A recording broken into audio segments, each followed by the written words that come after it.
శుభములు కలుగు నీకు.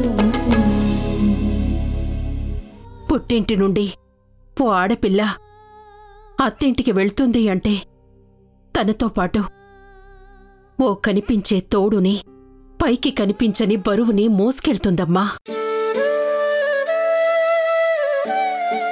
కనిపించే తోడు మగాడైతే కనిపించని బరువు పరువమ్మా. పుట్టింటి పరువు ఆడపిల్ల ప్రవర్తనతోనే అంచనా కడతారమ్మా. నువ్వేం చేసినా నిన్నెవరూ ఏమీ అనరు. వాళ్ళమ్మ ఇలా నేర్పించింది అంటారు. నువ్వు నీ సొంత ఆలోచనలతో చేసిందానికి అమ్మ మాటలనిపించుకోవాల్సొస్తుంది. సరే, కన్నందుకు మాటలు పడ్డానికి నాకేం బాధలేదమ్మా. కాని ఆ మాటల్లో చాలా మాటలు నా వరకు రావు. నీ చెవుల్లోనే పడతాయి, నీ గుండెల్నే పిండేస్తాయి. నీకు అమ్మంటే ప్రేముంటే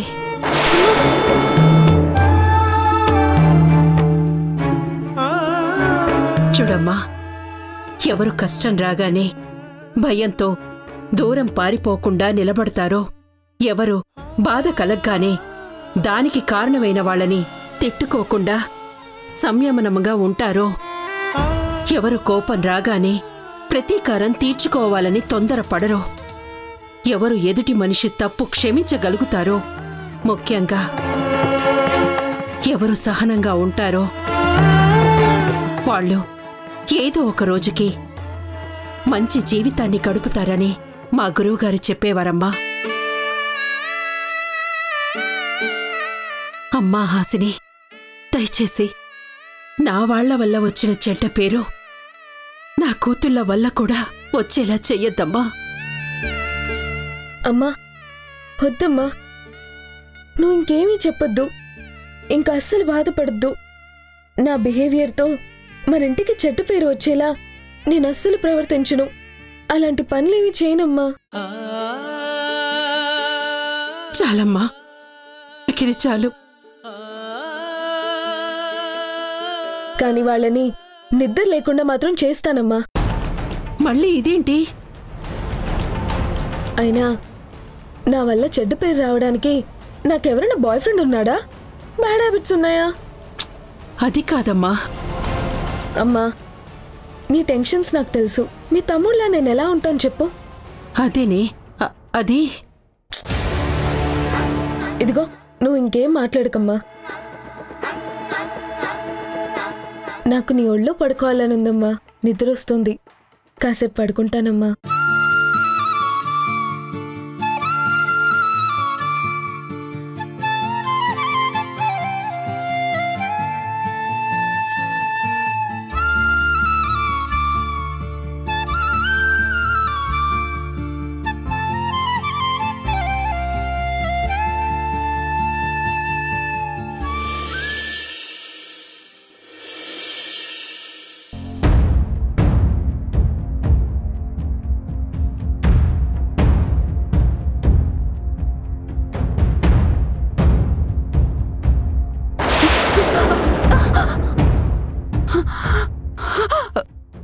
అరుంధతి, విక్కీ గదిలోకి వెళ్తున్నావా? విక్కీ లేడుగా. విక్కీ కృష్ణ తులసి ఇంట్లో ఉన్నాడుగా, మర్చిపోయావా? పొద్దున్నే విక్కీ మొహం చూడటం అలవాటైపోయింది కదా, అలవాటు ప్రకారం వెళ్తున్నావా?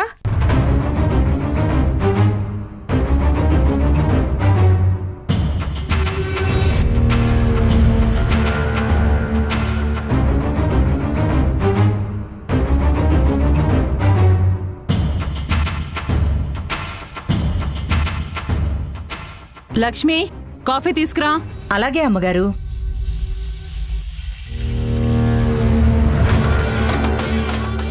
అమ్మగారు, కాఫీ నా చేతికి అందించు.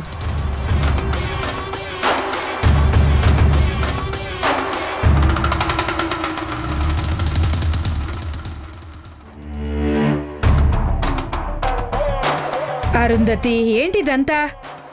నువ్వు కళ్ళు తెరవకుండా కాఫీ తాగుతున్నావేంటి?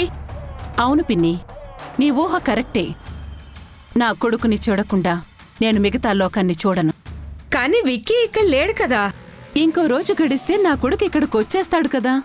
అప్పటి వరకు కళ్ళు తెరవ్వా? ఉహుం. కానీ వాడు ఊళ్ళో లేనప్పుడు ఊళ్ళో లేనప్పుడు తన ఫోటో చూసేదాన్ని.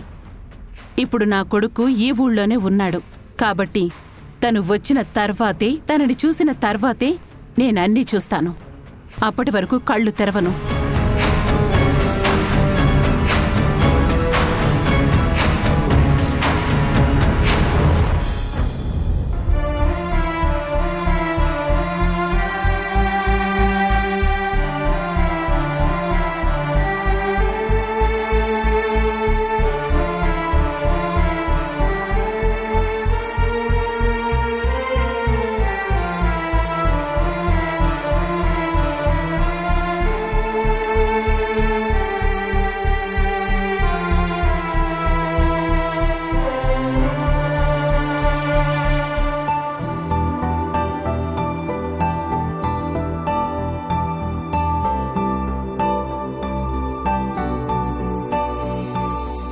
గుడ్ మార్నింగ్ అమ్మా. నేను చాలా మిస్ అవుతున్నాను.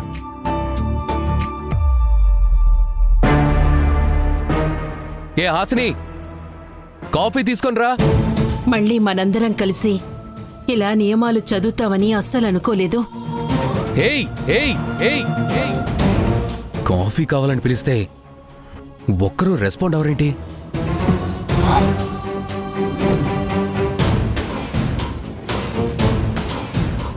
మగవాళ్ళని నమ్మకూడదు. మగవాళ్ళని నమ్మకూడదు. అదేంటి, నిన్నింట్లోనే ఉంచుకొని మగవాళ్ళని నమ్మొద్దని ప్లెడ్ చేస్తారేంటి? డబ్బు కంటే కుటుంబం గొప్పది. డబ్బు కంటే కుటుంబం గొప్పది. అపార్థాలతో అనుబంధాలను దూరం చేసుకోకూడదు. అపార్థాలతో అనుబంధాలని దూరం చేసుకోకూడదు. ప్రలోభాలకు లొంగకూడదు. కుటుంబ సభ్యుల మధ్య రహస్యాలు ఉండకూడదు.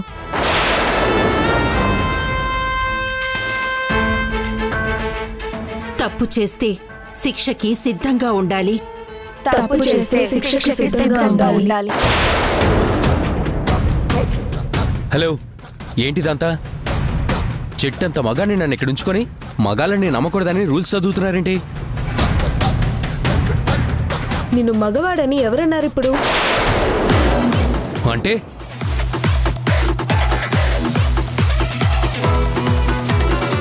హే, అంటే నువ్వు మొగుడివి కదా. అయినా అందులో తప్పే ఉంది.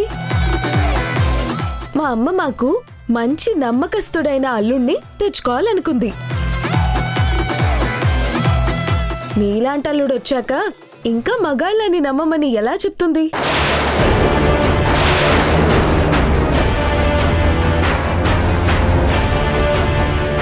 అంటే ఏంటి నీ ఒపీనియన్? విక్కీని నమ్మకూడదన్నా? ఎలా నమ్ముతారు ఎవరైనా? ఉన్నవాడితో అడ్జస్ట్ కానివాడు వెండి కంచాలని, బంగారు చెంచాలని, గొంతమ్మ కోరికలు కోరేవాణ్ణి ఎలా నమ్ముతారు? హాసిని, కళ్యాణి, అనవసరంగా మాట్లాడకండి. బాబు, ఇది మాకు 20 ఏళ్లుగా అలవాటైన పని. అందుకే ప్రతిరోజు ఇవి చదువుతాం. ఇవి పెళ్ళైన హాసిని గురించి కాదు, పెళ్లి కాని మిగతా ముగ్గురు గురించి. దీని గురించి నువ్వేం పట్టించుకోకు బాబు.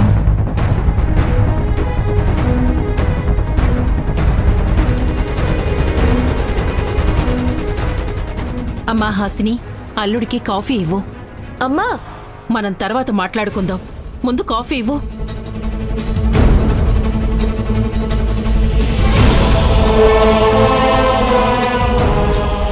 బాబు, కాఫీ తాగి స్నానానికి వెళ్ళండి. టిఫిన్ రెడీ చేస్తాను. పద పిన్ని.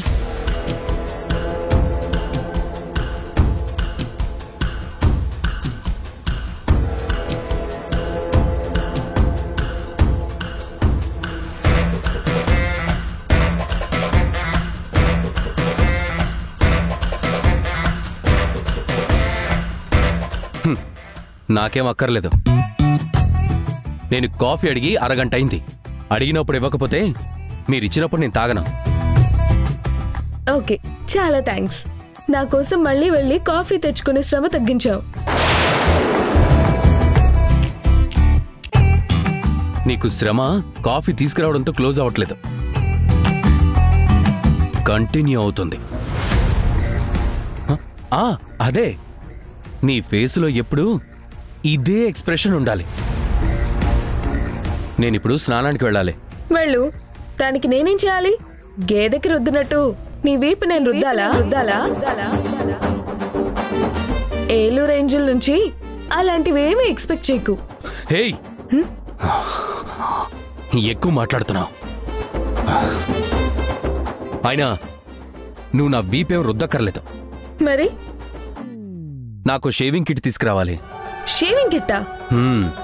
అంటే ఏంటో కూడా తెలీదా? మగాళ్ళు గడ్డం గీసుకోవడం లాంటివి చేస్తుంటారే, అది. నేను స్నానం చేసే ముందు షేవింగ్ చేసుకుని స్నానం చేస్తాను. వెళ్ళి షేవింగ్ కిట్ తీసుకొనిరా. మీకు రోజు షేవింగ్ చేసుకునే అలవాటు ఉన్నప్పుడు మీ కిట్ మీరే తెచ్చుకోవచ్చు కదా. ఏయ్, ఇప్పుడు నువ్వు వెళ్ళి తీసుకొస్తావా? మీ అమ్మని పిలిచి చెప్పరా? మీ అక్కని పంపించి తెప్పిస్తుంది. అక్కర్లేదు. ఇప్పటికే వాళ్ళు నీకు కంచాలని కిళ్ళీలని ప్రతిదానికి పరుగులు తీస్తున్నారు. ఇది కూడా వాళ్ళకి చెప్పి వాళ్ళని కష్టపెట్టడం నాకిష్టం లేదు. నేనే వెళ్ళి తీసుకొస్తాను.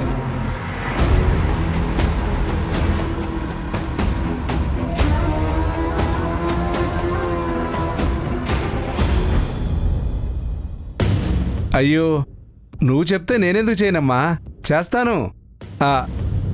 వెంటనే పూర్తి చేస్తాను. అలాగేనమ్మా. అన్ని వివరాలు తెలుసుకుని నీ దగ్గరకు వస్తాను. సరే, ఉంటానమ్మా. ఎవరండి ఫోను? మన అరుంధతి. అదేంటి నాన్న, అత్తయ్య నీకు ఫోన్ చేయడం ఏంటి? ఏదో పని మీద ఫోన్ చేసిందిలేరా. పనా? పనుంటే నాకు ఫోన్ చేయాలి కానీ నీకెందుకు చేసింది? రేయ్, ఇది చిన్న విలన్లు చేసే పని కాదురా, పెద్ద విలన్ చేసే పని.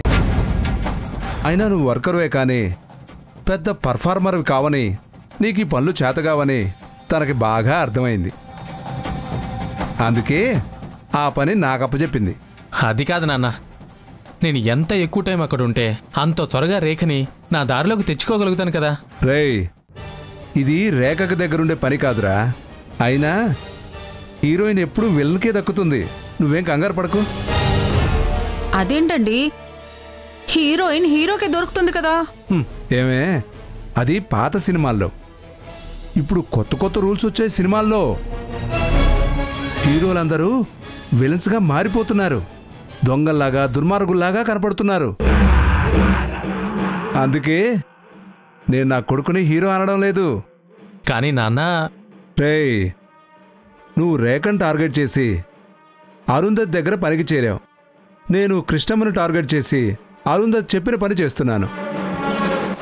ఒకవేళ ఈ పని జరిగితే కృష్ణమ్మ పని క్లోజ్ అయిపోతుంది. ఆ తర్వాత రేఖ ఖచ్చితంగా నీ దగ్గరకు వచ్చి తీరుతుంది. అది నీకు బోనస్ రా. అబ్బా, ఏం ఆలోచన నాన్నది. రే, నేను ఏది ఆలోచించినా నీ మంచి గురించేరా. ఓకే నాన్న, అయితే వెంటనే బయలుదేరు. ఓకే, నేను వెళ్ళొస్తాను రమ్య. ఏమండి, చింతకే 12 చెప్పాళ్ళండి. వచ్చాక చెప్తానులే. అమ్మకు ఫోన్ చేసి ఇక్కడ జరిగినవన్నీ అప్డేట్ చేయాలి.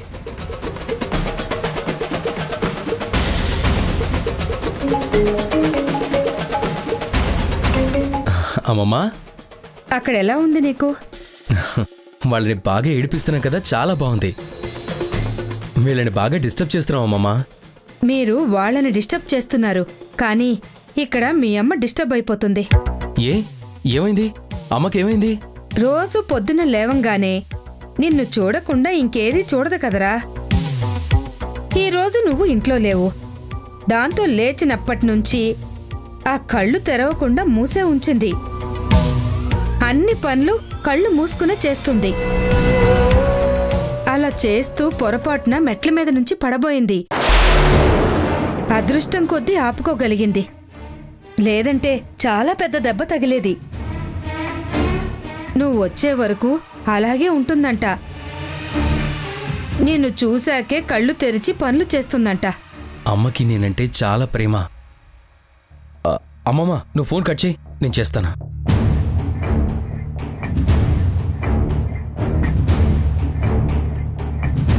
Hello teacher.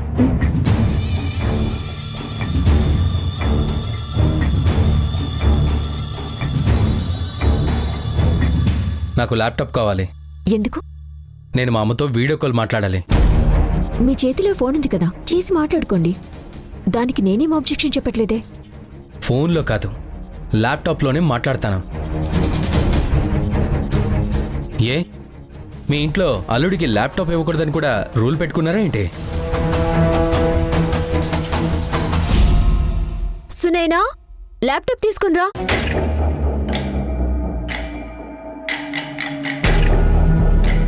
ఇదిగో అక్క laptop.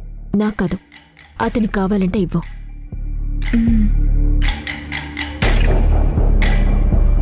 Hello miss teacher and miss fear, మీరు ఎక్కడికి వెళ్ళిపోతున్నారు? ఏ, ఇంకేమైనా కావాలా? నేను మా అమ్మతో మాట్లాడేది మీరు చూడాలి. నువ్వు మాట్లాడేది మేమెందుకు చూడాలి? మా అమ్మ నా కోసం ఏం చేస్తుందో మీరు తెలుసుకోవాలి. మీ పర్సనల్ మ్యాటర్స్ మాకు అవసరం లేదు. మ్యాటర్ పర్సనలే, కానీ ఆ పర్సనల్ లైఫ్లోకి మీరు ఎంటర్ అయిపోయారు.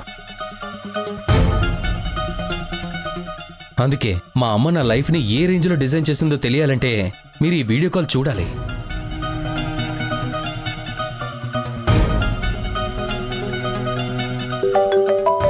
పిన్ని, ఫోన్ వస్తుంది, ఎవరో చూడు.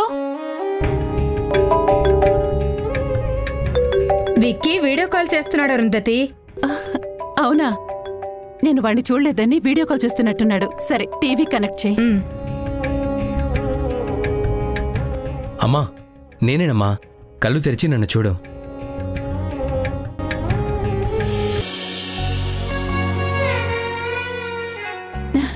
రే విక్కీ. ఏమ్మా, నన్ను చూడకుండా కళ్ళు తెరవనని ఇప్పటి వరకు కళ్ళు మూసుకునే అన్ని పనులు చేస్తున్నావా? అవునానా? కడుపులోంచి బయటపడ్డ బిడ్డ కళ్ళు తెరిచి ఫస్ట్ అమ్మనే చూస్తాడు. మీ అమ్మ రోజు కళ్ళు తెరుస్తూ ఫస్ట్ నిన్నే చూస్తుందిరా.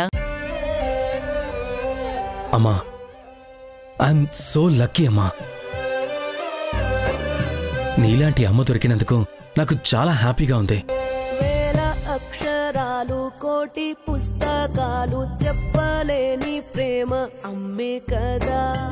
అంతం లేని సొంతం, పంతం లేని బంధం, స్వార్థం లేని రూపం అమ్మే కదా. ఎంత నిండుగా నీడనిచ్చిన ఎండ తప్పని చెట్టే అమ్మ, కంటి నిండుగా నీరే పొంగిన. అరుంధతి, నీ దృష్టిలో నేనేంటో నాకు పూర్తిగా తెలీదు, కానీ నా దృష్టిలో నీ మీద మాత్రం ఎప్పుడూ చెడు భావం లేదు. గౌరవం, ఇష్టమే ఉన్నాయి.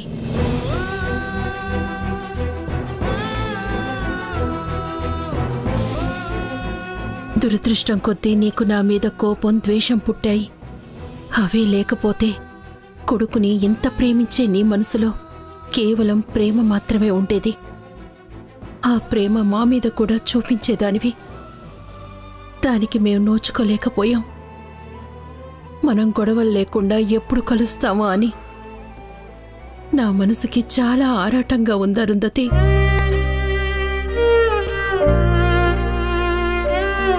సరే నాన్న, నువ్వు రేపు త్వరగా ఇంటికొచ్చే, నీకోసం ఎదురుచూస్తూ ఉంటాను. సరే అమ్మా. బాయ్ నాన్నా.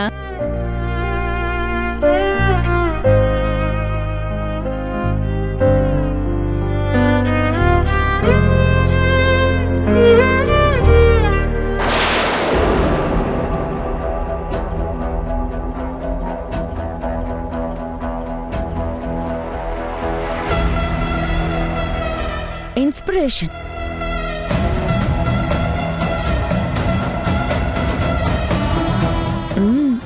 కాళ్ళు విరిగినా కాన్ఫిడెన్స్ చావలేదు. ఎలాగైనా పోలీస్ అయిపోదామని కష్టపడి చదివేస్తున్నట్టుంది.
సునైనా, నా గదిలో బట్టల బీరువాలో ఆ నగుంటుంది కదా, తీసుకోనరా. సరే అమ్మా.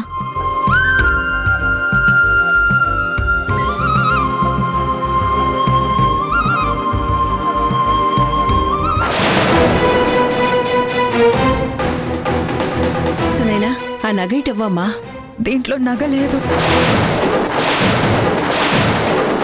నగ పోయిందమ్మా. నగ పోయిందమ్మా.